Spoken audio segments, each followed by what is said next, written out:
We're joined now by Yuval Weber, Associate Professor at the Daniel Morgan Graduate School here in Washington, D.C. So, Trump and Putin met just weeks ago from what it appears a fairly positive meeting that seemed to end on a good note.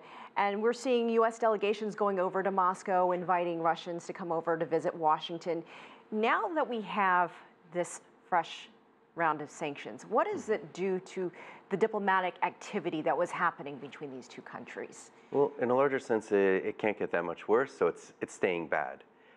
What this round of sanctions is doing, even though it will prevent hundreds of millions of dollars of U.S. exports, anything that can possibly be used for national security, and that's sort of a legal definition, that won't be able to be exported to Russia. But what this really did is it helped maybe stave off a different sanctions bill that has been introduced in the Senate. That bill has been introduced by Lindsey Graham, John McCain, and a number of others on a bipartisan basis. And that would have been, in fact, much more destructive to the Russian economy, because it would have done things like force the U.S. government to identify the personal wealth of Vladimir Putin. It would have sanctioned Russia's sovereign debt. It would have sanctioned the debt of its major banks. It really would, and it would have also prevented U.S.-based or dollar-based investment into Russia's energy projects. So it really would have basically paralyzed the entire Russian economy. So that said, this one's relatively nicer. Moscow says it will retaliate, it will respond. What will we likely see there? What will that look like?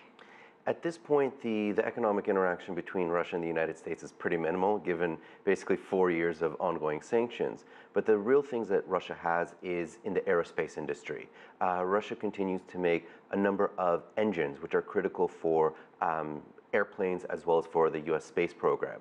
So what they could really do is prohibit the export of those engines and those sorts of things to the United States. Although this has been sort of threatened for a number of years, and so I'd imagine at this point Boeing and all the other aerospace companies have probably figured out what will happen in case that happens. And going back to the U.S. side, this is really phase one. We could see phase two rolled out in a couple of months, depending on what happens with this first piece.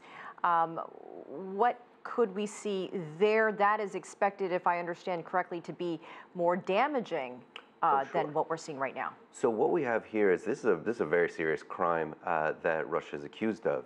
And so what has happened is the Secretary of State has certified that Russia has used chemical or biological weapons abroad or against its own citizens. And in this instance, obviously both, or that's what they're accused of doing.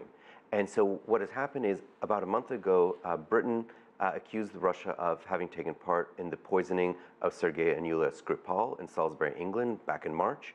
But the United States didn't do anything at that time. But now that Secretary of State Pompeo has made its certification, what we'll get is obviously the export ban right now. But in the next 90 days, what Russia is supposed to do to basically relax the sanctions is to admit basically that it did it, that the Skripal poisoning was due to Russian state agents. So they would have to certify that they're not doing it anymore. They would then have to allow international inspectors to go into the places of production and associated with the alleged attack in Russia itself. Russia will not permit this for any reason whatsoever. Because if they admitted it, not only would that be humiliating, that they would then have to extradite their citizens accused of taking part. That's prohibited by the Russian Constitution. So essentially the threatened sanctions that'll come in 90 days if Russia doesn't admit what it did, if it doesn't give up its access to inspectors, is that the next round, which includes, as the report said, banning U.S. landing sites to commercial airlines, could be downgrading of diplomatic relations, and sort of all the other different economic sanctions that could come with it. Those are more or less guaranteed to happen unless Russia gives up the ghost. And in terms of the historical precedent, the only two countries in which this has happened has been North Korea and Syria. So that's the level of seriousness that Secretary of State Pompeo has said has happened, and basically how, I would say, how afraid they were of this alternative sanctions bill that's in the Senate right now. We'll have to see how this all plays out. Yeah. Yuval Weber, we appreciate your time. Thank you.